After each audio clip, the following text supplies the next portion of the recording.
ඔන්න මේ වීඩියෝ එකෙන් අද අපි ඔයාලට අරගෙන ආවේ noodles වෙනුවට හදාගන්න පුළුවන් වෙනස්ම විදිහේ කෑම. ඉතින් ඔයාලා තවමත් අපේ YouTube channel එක subscribe කරලා නැත්නම් දැන්මම පල්ලෙහා තියෙන subscribe button එක ඔබලා ඊට එහා පැත්තේ තියෙන bell icon එක ඔබන්නත් අමතක කරන්න එපා.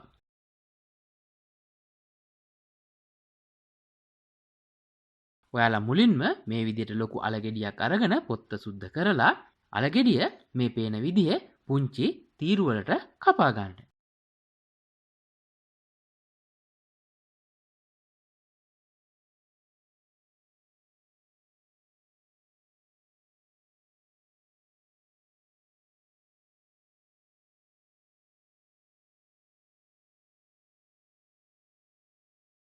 මේ විදිහට අල ටික කපා ගත්තට පස්සේ වතුර භාජනයක් අරගෙන ඒ වතුර භාජනයට ලුණු තේ හැඳි එකමාරක් විතර එකතු කරලා එයට අපි කපාගත්ත අල තීරු එකතු කරන්න. ඔයාලා අල කපනකොට මේ තීරු වල ඝනකම ගොඩක් අඩු වෙන්න කපා ගන්න.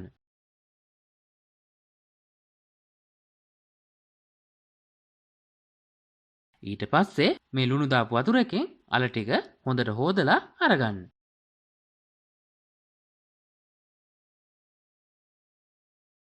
ඊළඟට භාජනයක් ලිපේ තියලා එයට පොල් තෙල් මේස හැඳි දෙකක් විතර දාගන්න. පොල් තෙල් ටික හොඳින් රත් වුණාට පස්සේ මෙයට බිත්තරයක් එකතු කරන්න. බිත්තර එකතු කරලා මේ විදිහට හැන්දකින් හොඳට කලවම් කරලා සීන්ව කපාගත්ත කැරට් ග්‍රෑම් 50ක් මෙයට එකතු කරන්න.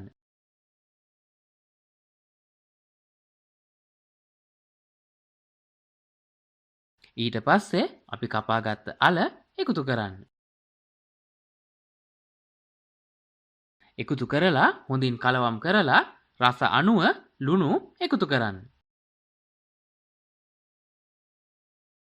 ඊට පස්සේ නැවතත් හොඳින් කලවම් කරලා ඔයාලට අවශ්‍ය සැර අණුව ගම්මිරිස් දාගන්න. ඊට පස්සේ අවශ්‍ය සැර අණුව කෑලිමිරිස් දාගන්න. කෑලිමිරිස් දාලා සිහින්ව දිගට කපාගත්ත ලීක්ස් ග්‍රෑම් 50ක් එකතු කරන්න. මේක පොඩි අයට කන්න දෙනවා නම් ගම්මිරිස් කෑලිමිරිස් දාන්න එපා. ඊට පස්සේ හොඳින් කලවම් කරලා පියනකින් වහලා විනාඩි 15ක් විතර අල ටික තැම්බෙන්න තියන්න. ඔන්න දැන් අපේ අල ටික හොඳට තැම්බිලා තියෙන්නේ.